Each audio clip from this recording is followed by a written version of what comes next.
हर सुबह जिल की शुरुआत बिल्कुल एक जैसी होती थी। सुबह ठीक 7 बजे उठना, 8:30 तक नहा धोकर ब्रेकफास्ट तैयार करना और उसके बाद डैड को ऑफिस के लिए उठाना। आज उसने जो सूप बनाया था उसे पहले खुद चखा, टेस्ट चेक किया, ये कंफर्म किया कि सब कुछ परफेक्ट है या नहीं, और फिर अपने प्लान के नेक्स्ट स्टेप पर बढ़ी। हीरोइन ने अपने डैड को जोर से आवाज दी कि ब्रेकफास्ट तैयार है, अब उठ जाइए, लेकिन कोई जवाब नहीं आया। जिल ने डैड के कमरे में झांक कर फिर से बुलाया, पर लग रहा था कि वो इतनी गहरी नींद में है कि आवाज सुन ही नहीं पा रहे। वो धीरे धीरे बेड के पास गई और उनके शोल्डर को हल्के से छुआ ताकि अचानक डर न जाए, लेकिन फिर भी डैड नहीं उठे। अब जिल थोड़ा परेशान हो गई। उसने उन्हें हिलाना शुरू किया क्योंकि अगर अब भी नहीं उठे तो वो काम पर लेट हो सकते थे, लेकिन जवाब में बस एक अजीब सी आवाज आई, जैसे कोई मुंह कर रहा हो। अगले ही पल जिल ने पूरे कमरे में इतनी जोर से चीख मारी कि शायद अकेला पड़ोसी भी सोचने लगा होगा कि अब वो भी डैड बन गया है। जून ने घबराकर आंखें खोल दी। उसे समझ ही नहीं आ रहा था कि हो क्या रहा है। अचानक ऐसी डरावनी चीख सुनकर वो हड़बड़ाकर बैठ गया, पसीना माथे पर आ गया। उसने चारों तरफ देखा और फिर उसे जिल दिखाई दी। जिल सामने खड़ी चीख रही थी, बस उसे जगाने के लिए। और उसी पल जून को याद आया कि पिछले 2 महीनों से उसके पास कॉन्ट्रैक्ट पर एक बेटी है। जैसे ही जून पूरी तरह जागा, जिल ने चीखना बंद किया, मुस्कुराई और बोली कि ब्रेकफास्ट तैयार है और अब उठने का सही टाइम हो चुका है। करीब 10 साल पहले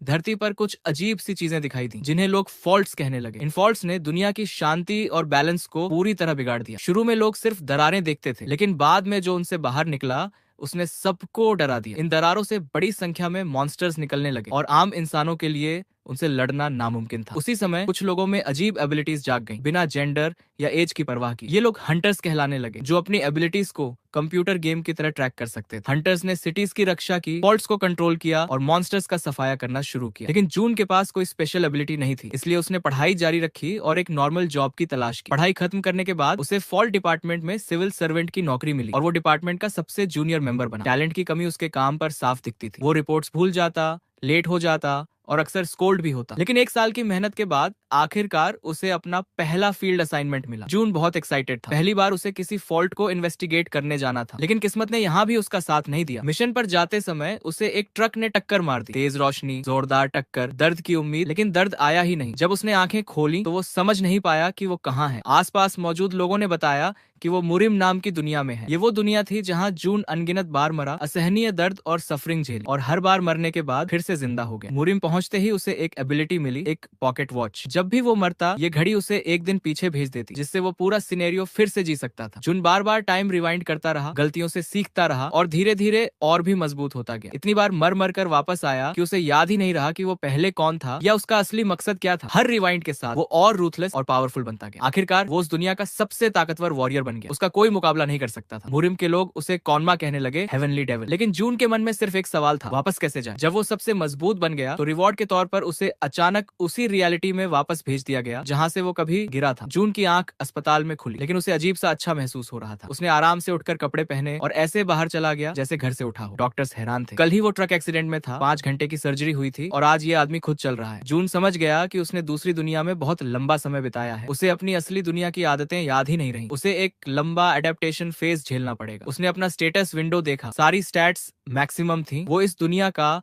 बेस्ट हंटर बन चुका था। अब उसे अपनी पुरानी जॉब की जरूरत नहीं थी। मुरिम की यादें उसे डराती थीं। उसके हाथों पर खून की नदियां बह चुकी थीं। वो किसी पर भरोसा नहीं करता था। उसे ये भी याद नहीं था कि वो कितनी बार मर चुका है। और उसी पल उसने तय किया, अब वो नॉर्मल रहना चाहता है, जॉब करना चाहता है, एक ऑर्डिनरी लाइफ जीना चाहता है। डिसीजन लेने के बाद जून मेयर्स ऑफिस पहुंचा। सही फ्लोर, सही रूम और अंदर जाकर ग्रीटिंग दी। डिपार्टमेंट के सारे लोग अचानक फ्रीज हो गए। ग्रेग ने सबसे पहले पूछा, आर यू ओके? जून ने शांत आवाज में जवाब दिया कि वो बिल्कुल ठीक है, कुछ भी गलत नहीं हुआ। ग्रेग ने नोटिस किया कि जून अब अलग तरह से बोल रहा है, कॉन्फिडेंट, स्टेबल। उसका शरीर भी पहले से मजबूत लग रहा था। पहले वो फ्रेजाइल दिखता था, अब नहीं। ग्रेग ने उसे ऊपर से नीचे तक देखा और फिर रियलाइज किया कि उसकी हाइट भी थोड़ी बढ़ गई है। जून ने कामली सारे कॉम्प्लीमेंट्स के लिए धन्यवाद कहा, लेकिन ये जाहिर नहीं होने दिया कि उसके अंदर सब कुछ बदल चुका है। जून ने सबको रियश्योर किया कि भले ही उसका अपीयरेंस बदल गया हो, लेकिन वो अब भी वही जून है जो पहले डिपार्टमेंट में उनके साथ काम करता था। इसके बाद उसने साफ साफ बताया कि एक्सीडेंट के बाद वो शॉक में था और उसे मेमोरी इश्यूज हो रहे हैं, इसलिए वो ये कंफर्म करना चाहता है कि उसका वर्क प्लेस एग्जैक्टली कहाँ है। लेकिन ग्रेग को उसकी बातें सुनकर और भी ज्यादा डाउट होने लगा। उसे लगने लगा कि जून की हर बात उसे सस्पिशियस बनाने के लिए काफी है। वहीं ओलिविया, जो अब तक बस उसे देखकर हल्की सी मुस्कुरा रही थी, पूरी तरह श्योर थी कि ये वही जून है, बस पहले से ज्यादा हैंडसम। बॉस को न तो जून की बातें कन्विंसिंग लगी नहीं ओलिविया की सर्टेनिटी। उसने फैसला किया कि अब प्रूफ चाहिए। उसने फिंगरप्रिंट स्कैनर मंगवाया। मोमेंट ऑफ ट्रूथ आ चुका था। जून ने अपना थंब स्कैनर पर रखा और प्रेस किया। पूरा डिपार्टमेंट एकदम साइलेंट हो गया। 1 मिनट भी नहीं बीती थी कि स्कैनर ने कंफर्म कर दिया, आइडेंटिटी कंफर्म, जून कर्मचारी on off the fault department. Greg चिल्ला उठा कि उसे एक और टेस्ट चाहिए। उसने जून का हाथ पकड़ा और फिर से स्कैनर पर उंगली रखी। रिजल्ट वही आया। एक बार नहीं, 2 बार नहीं, बार बार टेस्ट हुआ। स्कैनर बार बार एक ही बात दोहरा रहा था और आखिर में पूरा डिपार्टमेंट थक गया उस आवाज को सुन सुनकर। ग्रेग फिर भी मानने को तैयार नहीं था। उसने कहा कि उसे समझ नहीं आता कि कोई इंसान सिर्फ 24 घंटे में इतना कैसे बदल सकता है। लेकिन ओलिविया की नजर जून से हट ही नहीं रही थी। वो खुद भी नहीं समझ पा रही थी कि हाइट, बॉडी टाइप और वॉइस सब कुछ कैसे बदल सकता है। लेकिन उसे न्यू जून बहुत पसंद आ रहा था। जून का सिर अब दर्द करने लगा था। हर कोई बस उसी के चेंज पर डिस्कशन कर रहा था। उसने फिर पूछा कि उसका सीट कहाँ है, लेकिन किसी ने जवाब नहीं दिया। आखिर बॉस ने फैसला किया कि उसे घर भेज देना चाहिए ताकि वो प्रॉपर्ली रेस्ट कर सके। जून ने प्रोटेस्ट किया, लेकिन बॉस ने उसकी एक भी बात नहीं सुनी। बस यही कहा कि वो अब भी सिक लीव पर है और कल से ही काम पर आ सकता है। ग्रेग ने उसके शोल्डर्स पकड़े और बोला कि वो उसे एग्जिट तक छोड़ देगा, लेकिन जून ने मना कर दिया। वो खुद जा सकता था। जून घर की ओर निकल पड़ा, लेकिन ये भी आसान नहीं था। उसे यहाँ आए काफी टाइम हो चुका था। कई घंटे लगे उसे अपना घर ढूंढने में। लिफ्ट का ऑप्शन ही नहीं था क्योंकि उसे याद नहीं था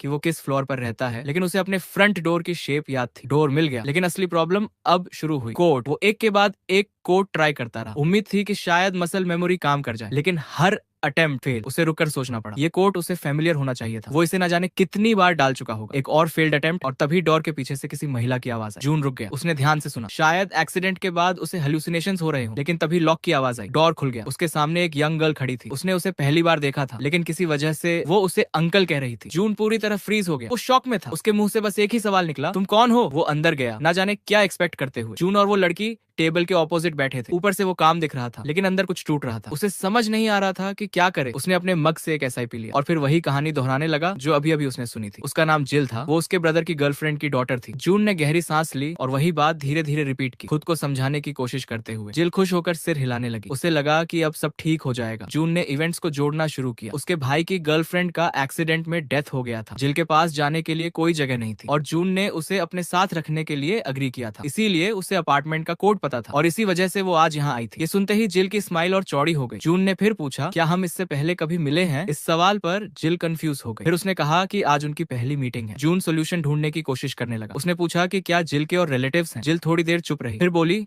कि उसकी माँ ऑर्फन थी, उसके पास कोई और नहीं है। जून का ध्यान अचानक टेबल पर रखी प्लेट पर गया। उसने पूछा कि ये क्या है? जिल की आंखों में उम्मीद चमक उठी। वो एक्साइटेड होकर बताने लगी कि ये अमोरस ऑमलेट और राइस है। उसने जून के लिए बनाया था, काम के बाद खाने के लिए। लेकिन अचानक जून ने उसे रोक दिया। उसने कहा कि वो उसे अपने घर में नहीं रख सकता। ये सुनते ही जिल भड़क गई। वो उछलकर खड़ी हो गई और चिल्लाने लगी। उसने कहा कि उसने प्रॉमिस किया था। उसने अपना फोन निकाला, चैट्स खोली और जून को दिखाया। सब प्रूफ वहाँ मौजूद था। अब जून को सच बताना पड़ा। उसने कहा कि वो कल तक हॉस्पिटल में था, एक्सीडेंट हुआ था, आज ही डिस्चार्ज हुआ है और सबसे इंपॉर्टेंट बात, उसकी मेमोरी चली गई है। उसे न अपना भाई याद है, न वो लड़की जिससे उसने प्रॉमिस किया था। वो नहीं जानता था कि जिल के आर यू ओके का जवाब कैसे दे। उसका शरीर पूरी तरह ठीक है, लेकिन मेमोरी बहुत बुरी तरह फेल कर रही है। उसने साफ कहा कि अभी उसके लिए किसी की केयर लेना मुश्किल होगा। उसे खुद अडेप्ट होने में टाइम लगेगा। जिल एकदम चुप हो गई। वो सोचने लगी कि सिचुएशन को कैसे ठीक किया जाए। अचानक वो चिल्लाई, लेट्स मेक अ कॉन्ट्रैक्ट। जून को समझ ही नहीं आया कि वो क्या बोल रही है। उसने पूछा कि किस तरह का कॉन्ट्रैक्ट। जिल ने सीधे कहा, आप मेरे फादर बन जाइए जब तक मैं स्कूल से ग्रेजुएट नहीं हो जाती। उसी पल जून को रिग्रेट हुआ कि उसने सवाल पूछा। ये प्रपोजल पागलपन था, लेकिन जिल रुकी नहीं। वो उसके पास आई, उसका हाथ पकड़ लिया और उसे कन्विंस करने लगी। उसने कहा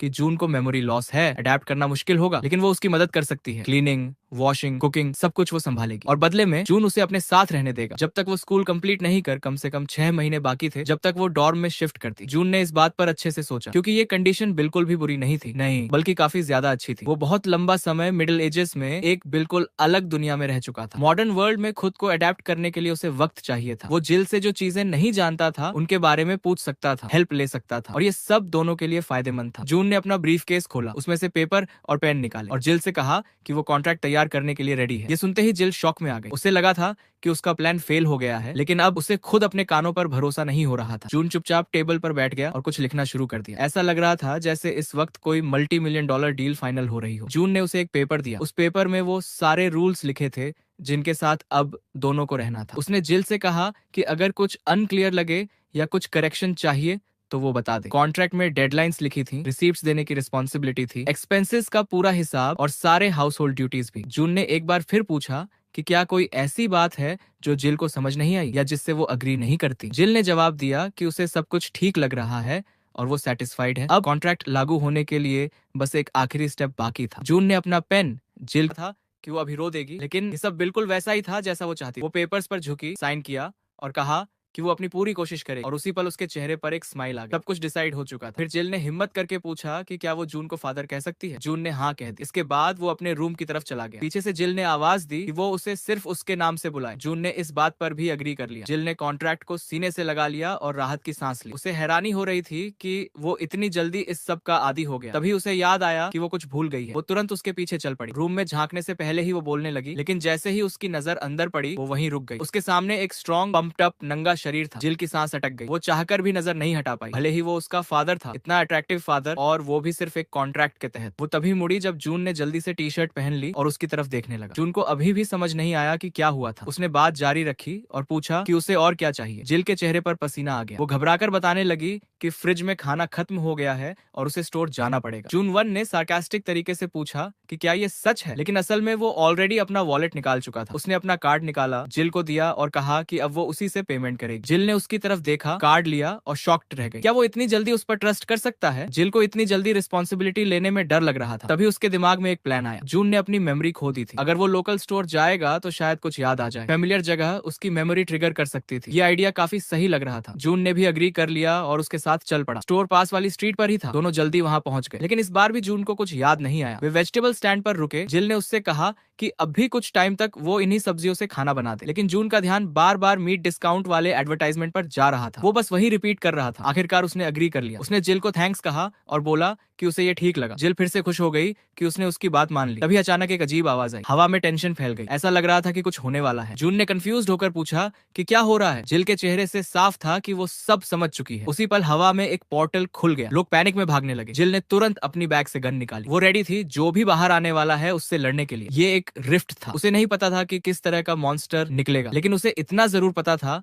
कि उसे जून को प्रोटेक्ट करना है। उसने जून से कहा कि वो छुप जाए। पोर्टल से एक ह्यूज ग्रीन क्रीचर निकला। उसके बड़े बड़े दांत थे। उसके मुंह से भयानक बदबू आ रही थी और अजीब सी आवाजें ग्राउल और मुंह जैसी। स्टोर में मौजूद सारे लोग चिल्लाते हुए भागने लगे। गॉब्लिन आ गया, मिल्क खरीदने गॉब्लिन आ गया। जून अपनी जगह जम सा गया। वो बस सब कुछ देख रहा था। उसे पता था क्या करना है, लेकिन आज उसने खुद से प्रॉमिस किया था कि वो नॉर्मल लाइफ जिएगा। जिल ने किसी से कोई प्रॉमिस नहीं किया था। उसने गन उठाई और गॉब्लिन पर एम किया। ट्रिगर दबाते ही गन से लाइट बीम निकली। शॉट की ताकत से हल्की हवा चल पड़ी। बुलेट सीधे टारगेट तक पहुंची। जिल ने गॉब्लिन को सीधे चेस्ट में मारा। गॉब्लिन ने नीचे देखा, अजीब सी आवाज निकाली और अपने शरीर में एक बड़ा होल देखा। वो वहीं जमीन पर गिर गया। अब उसे ग्रोसरीज की जरूरत नहीं थी। स्टोर के लोग धीरे धीरे उसके पास आए। उन्हें समझ आ गया कि गॉब्लिन हमेशा के लिए खत्म हो चुका है। सबने राहत की सांस ली। खुशकिस्मती से स्टोर में एक हंटर मौजूद था। जिल दीवार से टिक गई, तेज तेज सांस ले रही थी। गन अब भी उसके हाथ में कसकर पकड़ी थी। जैसे ही उसकी नजर जून पर पड़ी वो संभल गई। गन बैग में रखी और जून को डांटने लगी कि डेंजर में वो ऐसे खड़ा क्यों था। जून ने माफी मांगी और कहा कि आगे से सावधान रहेगा। यही सुनना जिल चाहती। वो शांत हो गई। पुलिस गॉब्लिन के पास पहुंच चुकी थी। वो अकेला था, कोई कैजुअलिटी नहीं हुई थी। पुलिस जिल की तरफ आई क्योंकि ये सब उसकी वजह से हुआ था। ऑफिसर ने पूछा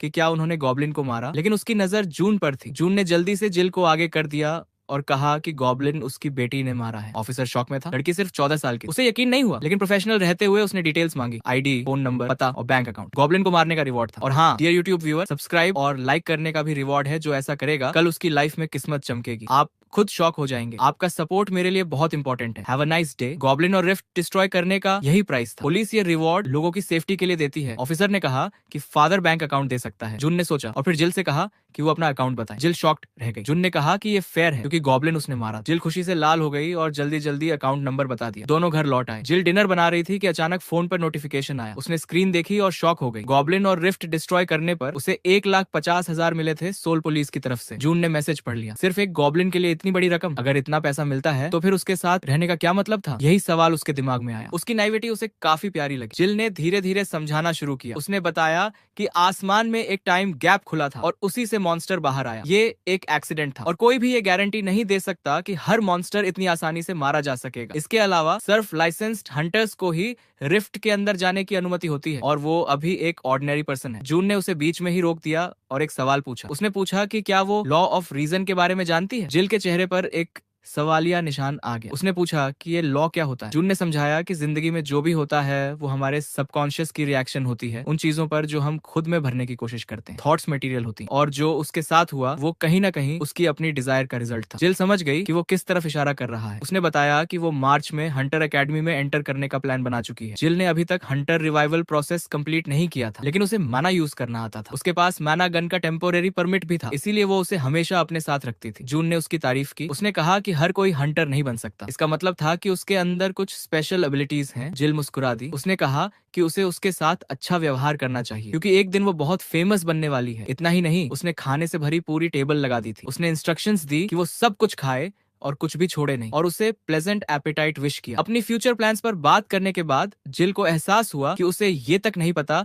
कि जून का काम क्या है। उसके दिमाग में जो सवाल आया वो तुरंत पूछ बैठी। डिनर करते हुए जून ने जवाब दिया कि वो मेयर ऑफिस में एक ऑर्डिनरी सिविल सर्वेंट है। जिल को राहत मिली। वो डर रही थी कि कहीं उसका काम डेंजरस ना हो। उसने उसे खाने की एक और प्लेट दी। बॉन अपेटी कहा और गुड नाइट विश की। इतने सारे इवेंट्स के बाद वो दिन आखिरकार खत्म हो गया, लेकिन सुबह बहुत जल्दी आ गई। अब जून सिटी हॉल बिल्डिंग की तरफ बढ़ रहा था। वर्किंग डे शुरू होने में अभी लगभग 5 मिनट बाकी थे। ऐसा लग रहा था जैसे टाइम रुक गया हो। पूरा डिपार्टमेंट बस यही देखने के लिए रुका था कि क्या वो आज काम पर आएगा। ऑफिस का दरवाजा खुला। जून अंदर आया जैसे कुछ हुआ ही ना हो। उसने नॉर्मल तरीके से हेलो कहा। उसकी आवाज सुनते ही सारे कोलीग्स उसी तरफ मुड़ गए। ग्रेग ने अपना सरप्राइज छुपाए बिना पूछा कि वो कैसा फील कर रहा है और क्या वो काम कर पाएगा। लगता था कि कल वो यहाँ नहीं था और चेक्स फिर से शुरू हो गए। जून ने उसकी चिंता के लिए धन्यवाद दिया और सबको अश्योर किया कि वो ठीक है। डिपार्टमेंट हेड शांत रहने की कोशिश कर रहा था। वो अपनी चेयर पर बैठा और जून से कहा कि अगर उसे कोई दिक्कत हो तो वो कभी भी उससे कांटेक्ट कर सकता है। इसके बाद उसने खाली पड़ी चेयर की तरफ इशारा किया और कल पूछे गए सवाल का आखिरकार जवाब दिया। वही जून की सीट थी। जब जून चेयर पर बैठा तो पास बैठे एक आदमी ने कहा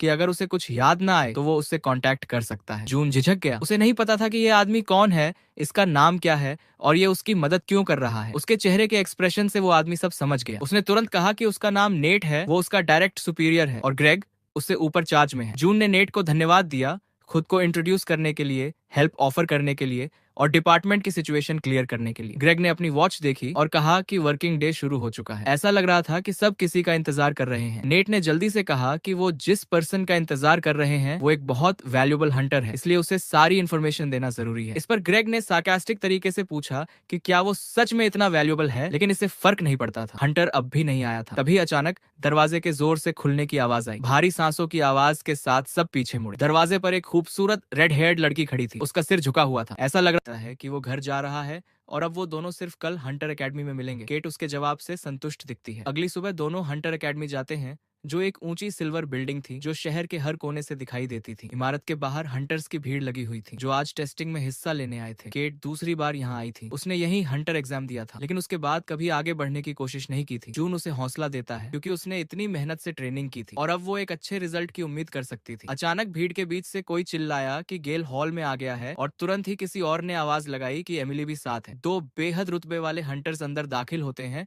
और उनके सामने खड़ी भीड़ जैसे जम सी जाती है। वो हंटर लड़की एक मीठी सी मुस्कान के साथ रास्ता देने की परमिशन मांगती है, जबकि मेल हंटर बिल्कुल कम बोलने वाला था और आसपास खड़े लोगों को घूरता हुआ थोड़ा डरावना सा लग रहा था। जून उन्हें हैरानी से देखता रह गया। उसे समझ ही नहीं आया कि ये लोग कौन हैं और सब इन्हें ऐसे क्यों देख रहे हैं। तब केट उसे बताती है कि ये इकरस गिल्ड के हंटर्स हैं जो पूरी दुनिया की सबसे स्ट्रॉन्ग गिल्ड्स में से एक मानी जाती है। जून उन्हें फिर से देखता है और सोचता है कि दिखने में तो ये बस नॉर्मल हंटर्स ही लग रहे हैं जो अपनी फेम दिखा रहे हैं। वो कैजुअली बोल देता है कि इनमें कुछ खास नहीं है और अगर केट मेहनत करे तो एक साल में इनकी जगह पर खड़ी होगी उसके। ये कहते ही आसपास खड़ी भीड़ जोर जोर से हंसने लगती है और केट की आंखें डर से फैल जाती हैं। वो तुरंत अपने चेहरे को हाथों से ढक लेती है, शर्मा जाती है और उससे कहती है कि प्लीज ऐसा दोबारा मत बोलो। उधर गेल साफ तौर पर नर्वस दिख रहा था। उसे रूटीन हंटर चेक्स को बिजनेस की तरह हैंडल करना पड़ रहा था और चारों तरफ कैमरे होने की वजह से उसे अपने चेहरे के एक्सप्रेशंस पर भी ध्यान रखना पड़ रहा था। एमिली उसे चीयर अप करने की कोशिश करती है और बोलती है कि ये मिशंस पर जाने और मॉन्स्टर्स के खून में गंदा होने से तो ज्यादा इंटरेस्टिंग है। ऊपर से सुना है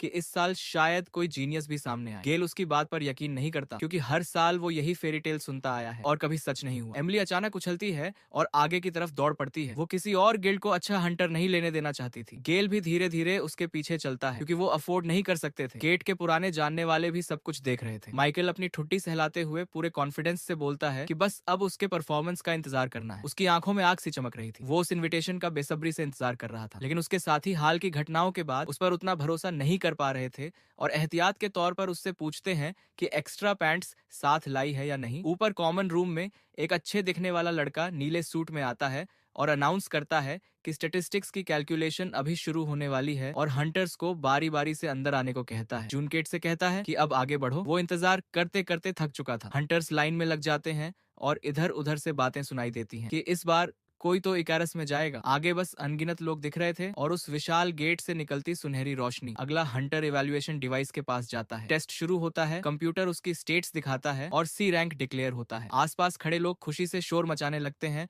और तुरंत ही गिल्ड मैनेजर्स उसे घेर लेते हैं। कोई फ्री वेपन्स ऑफर करता है, कोई फ्री सूट, कोई डबल डिपॉजिट। केट को अप्रेजर तक पहुंचने में काफी मशक्कत करनी पड़ती है। करीब 30 मिनट बाद वो आखिरकार मैनेजर के पास लौटती है। सिर झुकाए तेज तेज सांसें लेती हुई भीड़ से निकलना ही एक बड़ी लड़ाई थी। तभी वो अचानक खुशी से उसकी तरफ देखती है और बताती है कि उसे डी रैंक मिला है। स्ट्रेंथ 6, एबिलिटी 11, पावर 8, मनन 10। वो सबसे ज्यादा खुश मनन स्टेट से थी क्योंकि सिर्फ एक हफ्ते में वो 0 से यहाँ पहुंची थी। जून अंदर ही अंदर उसकी खुशी शेयर करता है, लेकिन बाहर से शांत रहते हुए बस धीरे से उसे बधाई देता है। अब उन्हें बैटलफील्ड की तरफ जाना था जहाँ स्किल्स दिखानी होती हैं। अरीना के टॉप फ्लोर से वो एक सी रैंक हंटर को उसी रैंक के रिफ्ट में लड़ते हुए देखते हैं। जून केट से कहता है कि रेडी हो जाओ, अगला नंबर तुम्हारा है। केट हिचकिचाती है और फिर से पूछती है कि क्या उसे सच में सी रैंक रिफ्ट ट्राई करना चाहिए जबकि वो अभी अभी डी पहुंची है। जून फिर से पूरे यकीन के साथ कहता है कि वो इस लेवल के फल्ट को हैंडल कर सकती है। लड़की नर्वस हो जाती है, उसे समझ नहीं आता कि उसमें इतना कॉन्फिडेंस कहां से आ रहा है। जून बस कहता है कि उस पर भरोसा करो और कोशिश करो। स्पीकर से अनाउंसमेंट होती है कि रैंक सी के तीसरे ग्रुप के लिए एक्सेस ओपन किया जा रहा है। केट बाहर निकलने से पहले कांपती है, सारा एक्साइटमेंट यहीं छोड़ने की कोशिश करती है और फिर भरोसे के साथ एक कदम आगे बढ़ाती है। लेकिन अरीना में घुसते ही उसे एहसास होता है कि कितने लोग उसे देख रहे हैं और वो फिर से घबरा जाती है। तभी पीछे से एक जानी पहचानी आवाज उसका नाम लेती है और उसके चेहरे पर डर जम जाता है। वो माइकल था जो हैरानी से पूछता है कि वो यहाँ क्या कर रही है। कैट हिचकिचाती है और बस हल्की सी आवाज निकाल पाती है। माइकल ताना मारते हुए उसकी नकल करता है, पास आकर उसके ऊपर झुक जाता है और बार बार वही सवाल दोहराता है। फिर अचानक चिल्लाने लगता है। उसे समझ नहीं आ रहा था कि वो सच में खुद पर भरोसा कर रही है। वो गुस्से में चिल्लाता है कि वो पागल है। केट की आंखों में आंसू भर आते हैं। वो सिमट जाती है और उससे माफी मांगने लगती है। माइकल अपना सिर पकड़ लेता है। ये पहली बार था जब उसने सबसे लो रैंक हंटर को रिफ्ट सी में जाने की कोशिश करते देखा था। साथ में टेस्ट दे रहे हंटर्स भी मुड़कर देखते हैं और यकीन नहीं कर पाते। एक एफ रैंक हंटर उनके साथ अरीना में थी। वो देखते हैं कि उसने लो लेवल सूट पहना हुआ है। केट खुद पर शक करने लगती है। उसे लगता है जैसे वो इस विशाल अरीना में एक चींटी बन गई हो। माइकल के पास अब कहने को कुछ नहीं बचता। जून ये सब देख रहा होता है। उसे माइकल से नफरत हो जाती है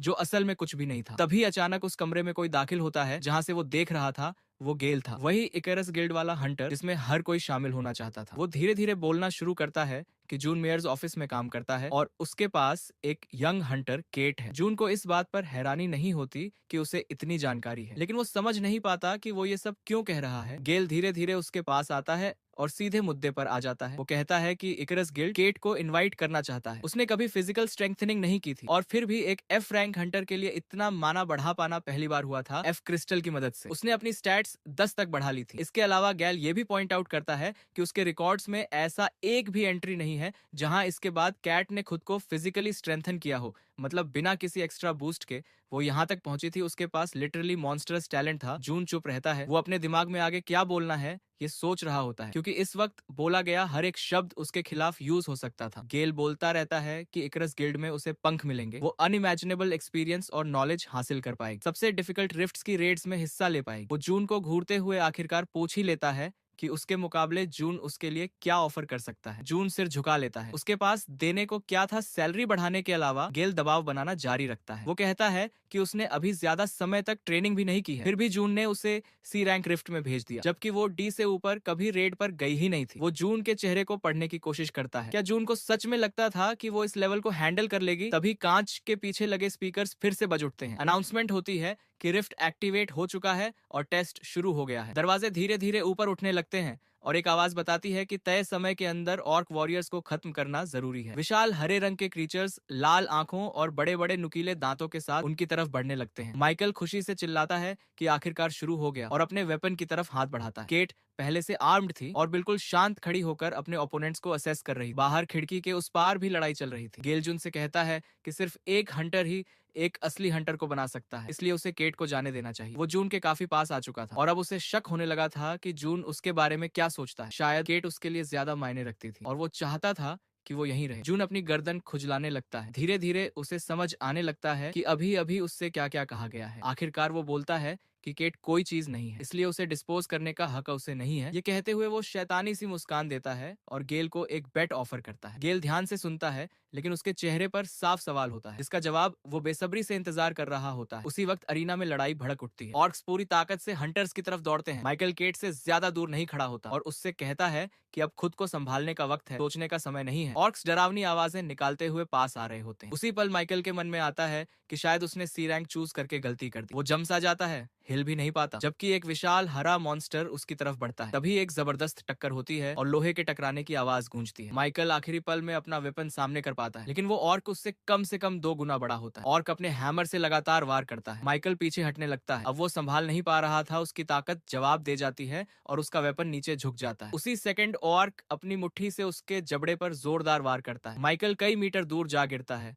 मॉन्स्टर दहाड़ता है, अपनी सुपीरियरिटी महसूस करते हुए। इतना ही नहीं, उस जोरदार वार से उसका हैमर भी दूसरी तरफ उड़ जाता है और वो बिल्कुल डिफेंसलेस रह जाता है। जब क्लब उसके ऊपर उठ चुकी होती है, वो ऑर्क से रुकने की गुहार लगाता है, जो बाहर से देखने पर बेहद हास्यास्पद लगता है। तभी अचानक केट पूरी ताकत से ऑर्क के साइड में टकराती है और कम से कम उसका ध्यान बटा देती है। उसने उसकी ताकत का सही अंदाजा नहीं लगाया था, इसलिए वो उसके पास ही गिरती है, जबकि ऑर्क अभी भी अपने दोनों पैरों पर मजबूती से खड़ा था। माइकल सदमे में ये सब देखता रह जाता है। उसे यकीन नहीं होता कि जिस लड़की का वो लंबे समय से मजाक उड़ाता आ रहा था, वही अभी उसे बचा चुकी थी। केट उसकी सेल्फ एस्टीम को पूरी तरह खत्म करते हुए उसे पीछे हटने का आदेश देती है और कहती है कि ऑर्क को वो अकेले संभालेगी। माइकल को समझ ही नहीं आता कि वो क्या बोल रही है। वो एक ऑर्क से कैसे निपटेगी, लेकिन दुश्मन को इससे कोई फर्क नहीं पड़ता। ऑर्क जोर से दहाड़ता है और अपना क्लब घुमाता है। वॉर बिल्कुल सटीक होता है, लेकिन केट छलांग लगाकर बच जाती है। यही वो पल होता है जब उसे समझने का मौका मिलता है कि ऑर्क कहाँ गलती कर रहा है। वो उसकी मूवमेंट्स को ध्यान से देखती है और आखिरकार उसकी अटैक लाइन समझ जाती है। उसकी आंखों में कॉन्फिडेंस भर जाता है और उसे पता चल जाता है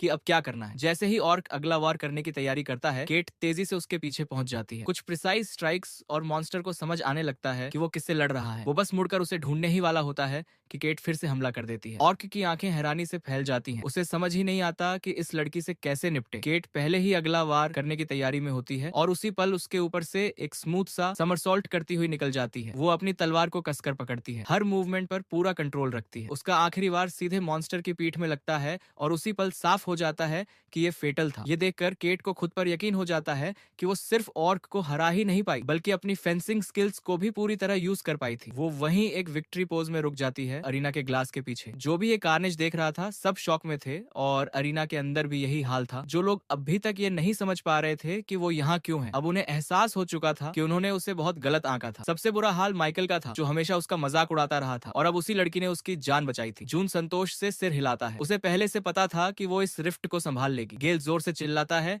कि ये नामुमकिन है, क्योंकि बस एक हफ्ते पहले तक वो सबसे लो रैंक की हंट्रेस थी। जून मुस्कुराते हुए उसकी तरफ देखता है और पूछता है कि वो इतना सरप्राइज्ड क्यों है। फिर वो धीरे धीरे समझाना शुरू करता है कि मना यूज करने के सिर्फ 3 तरीके होते हैं। पहला, मैना को वेपन में इन्वेस्ट करना, दूसरा मैना को रिलीज करना, और तीसरा मैना रिप्लेसमेंट टेक्निक। वेपन में मैना डालना ज्यादा मुश्किल नहीं होता, लेकिन केट ने फर्स्ट और सेकंड टेक्निक को एक साथ यूज किया था, और वो भी बेहद स्किलफुली। तभी कॉलम से आवाज आती है कि एग्जाम खत्म हो चुका है और एग्जामिनेशन रूम छोड़ने को कहा जाता है। हंटर्स एक दूसरे को चीयर करते हैं। बस माइकल वहीं जड़ होकर खड़ा रह जाता है। उसके पास पूछने के अलावा कुछ नहीं बचता कि ये सब मुमकिन कैसे हुआ। वो ऊपर स्कोर स्क्रीन देखता है, जहां उसका नाम सबसे नीचे 0 स्कोर के साथ चमक रहा होता है। केट एग्जाम रूम से लगभग उड़ती हुई बाहर आती है और जून के पास भागकर उसे थैंक यू कहती है, लेकिन रास्ते में वही हंटर सामने आ जाता है जिसे वो एडमिरेशन से देख रही थी। वो मुस्कुराता है और कहता है कि फाइट बहुत अच्छी थी। केट शर्म से लाल हो जाती है और बुदबुदाते हुए कहती है कि उसके लिए तो ये आसान ही होगा, क्योंकि वो एस रैंक हंटर है। गेल ये नोट करता है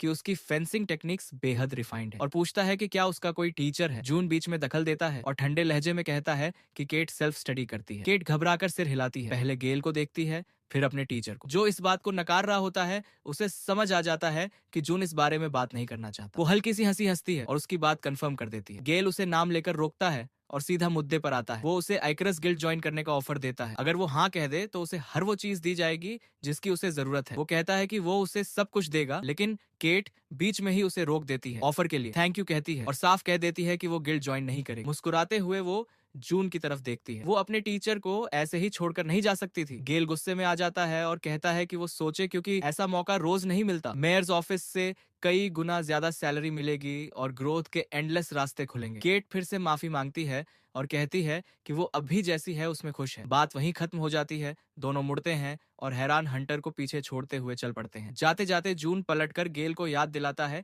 कि उसे कॉल करना मत भूलना। गेल के दिमाग में एक सेकंड में हजारों ख्याल दौड़ जाते हैं। उसे समझ नहीं आता कि कॉल क्यों करे। तभी उसे वो बैट याद आ जाता है जो केट की फाइट शुरू होने से पहले लगी थी। जून ने कहा था कि उसकी वार्ड 5 से ज्यादा ऑर्क्स को गिरा देगी। अगर वो हार गया तो वो उसे गिल्ड ज्वाइन करने के लिए मना लेगा, लेकिन अगर वो जीत गया तो गेल को उसे क्लास ए सूट देना होगा। उस वक्त गेल को ये बेट बेवकूफी लगी थी, क्योंकि उसे पूरा यकीन था कि वो जीतेगा, इसलिए उसने खुशी खुशी मान लिया था। अगले दिन सुबह से ही ऑफिस में खुशी की चीखें गूंज रही थी। केट ने सी रैंक हंटर कार्ड निकाल लिया था, लेकिन अब भी शर्माती फिर रही थी। ग्रेग और नेट उसे कंग्रेचुलेट करते हैं क्योंकि वो सीधे एफ से सी पहुंच गई थी। नेट अपना फोन निकालता है और पूछता है कि क्या वो ठीक है, क्योंकि उसके बारे में आर्टिकल तक पब्लिश हो गया था। वो हेडलाइंस पढ़ने लगता है जो लिटरली चिल्ला रही थी कि इकरस गिल्ड को रिजेक्ट कर दिया गया। एनवी करने लायक टैलेंट वाली ये लड़की आखिर है कौन? नेट को समझ नहीं आता, क्योंकि इकरस सबसे बेस्ट गिल्ड थी। ग्रेग उसे कंधे से धक्का देता है और याद दिलाता है कि वो भी सिटी हॉल की सबसे अच्छी टीम्स में से एक है। लेकिन नेट अब भी अफसोस करता रहता है कि अगर उसे ऐसा ऑफर मिला होता तो वो मना नहीं करता। ग्रेग को समझ नहीं आता कि वो ये सब क्यों बोल रहा है, जब सारी गिल्ड्स जिस हंट्रेस को चुराना चाहती हैं वो यही उनके साथ काम करती है। केट जून के पास आती है और पूछती है कि क्या अब वो उसके साथ और अच्छा बिहेव करेगा। जून मुस्कुराते हुए सिर हिलाता है और कहता है कि यहाँ रहने का फैसला उसे कभी रिग्रेट नहीं होगा। केट मुस्कुरा देती है क्योंकि उसे बस यही सुनना था। ग्रेग ये सब देखकर खुद को रोक नहीं पाता और उंगलियों से हार्ट बना लेता है। जून बताता है कि वो और केट डेहान की वर्कशॉप जा रहे हैं, जो हंटर्स के लिए सबसे बड़ी इक्विपमेंट स्टोर है। नेट उन्हें रोकने की कोशिश करता है क्योंकि बजट में इक्विपमेंट खरीदना शामिल नहीं था। सब पहले ही एलोकेट हो चुका था और इसके लिए एक्स्ट्रा बजट सोचना पड़ेगा। जून उसे रियश्योर करता है कि वो कुछ खरीदने नहीं जा रहे, बस जो प्रॉमिस किया गया था वो लेने जा रहे हैं। अब वो वर्कशॉप के अंदर घूम रहे होते हैं। स्टोर का स्केल देखकर केट की आंखें खुली रह जाती हैं। वो आगे से आगे बढ़ते जाते हैं। केट इंतजार करती है कि कब जून रुके। जब वो आखिरकार रुकता है तो उसे एहसास होता है कि वो वर्कशॉप के सबसे एक्सपेंसिव स्टोर में खड़े हैं। स्टोर मैनेजर उनका स्वागत करती है। जून बताता है कि वो रिफ्ट डिपार्टमेंट से है और गेल नाम के हंटर की तरफ से आया है। वो तुरंत समझ जाती है बात क्या है, सिर हिलाती है और उन्हें अंदर इनवाइट करती है। कहती है कि आराम से देखिए और कुछ भी चाहिए हो तो बता दीजिए। सबसे पहले उनकी नजर एक गोल्डन सूट पर जाती है जिस पर ड्रैगन का आउटलाइन बना होता है, लेकिन वो कुछ ज्यादा ही लगता है। आगे बढ़ने पर एक सिल्वर सूट दिखता है रेड एक्सेंट्स के साथ। केट कहती है कि उसे अब तक ऐसा सूट नहीं दिखा जो उसे सूट करे। वो अगले डिस्प्ले केस से मुड़कर आगे बढ़ने ही वाली होती है कि अचानक उसकी नजर किसी चीज पर अटक जाती है। एक बॉडी फिट रेड सूट, ऊंचे ब्लैक बूट्स और सबसे खास उसकी पीठ के पीछे फ्लटर करते हुए सफेद पंख केट डिस्प्ले केस से चिपक जाती है। उसकी सांस अटक जाती है। वो जानती थी कि ये सूट बहुत रेयर है और क्वीन एंट के विंग्स से बना है। जून उसे ऐसे देखता है जैसे वो कोई छोटी बच्ची हो और पूछता है कि क्या वो यही सूट लेगी। उसकी आंखें चमक उठती हैं। वो इसी सूट का सपना देखती आई थी। उसके अंदर कुछ टूटता सा महसूस होता है, लेकिन जोर से वो बस इतना कहती है कि ये बहुत महंगा है। 4 घंटे बाद जून पूरी तरह थक चुका होता है। उसे समझ नहीं आता कि जब आखिर में यही सूट लेना था तो इतना समय क्यों लगा, लेकिन खुश केट को इससे कोई फर्क नहीं पड़ता। उसके लिए सबसे ज्यादा इंपॉर्टेंट ये था